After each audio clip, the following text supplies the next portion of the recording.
سلام دوستان، امروز بخوایم از این جایی که رفیقم درست کرده فرار کنم. اول دست میکنیم شروع کنم. اول میام چستو نگاه، اول دوستم که اون بالاست نگاه میکنیم. من دوستم ساخته. بعد میام تو چستو نگاه میکنیم 8 تا کلنگ و 2 تا دایمنده. با کلنگ 2 تا زغال رو میکنیم. بعدن 2 تا آهن رو میکنیم.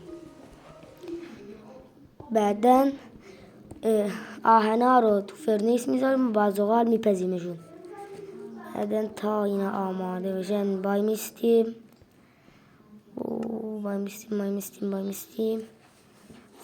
اولین آهنمون پخت. حالا باید دومی بپزه. الان میپزه دومی هم پخت. حالا با این 2 تا آهن یه دونه زنجیر میسازیم.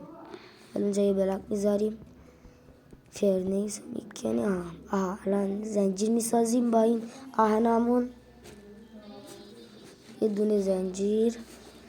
بعدن کرافتین تیبل و چست رو با هم میکنیم هر 2 تاشونو.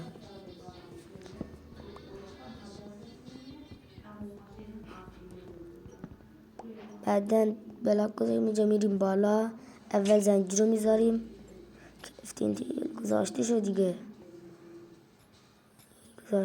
گذاشتیم کرافتین تیبل گذاشتیم. حالا چست، حالا فرنیس، حالا 7 تا چوبمون استفاده میکنیم. از اینجا سطل رو برمیداریم و یک کلاج ملایی که نتونسته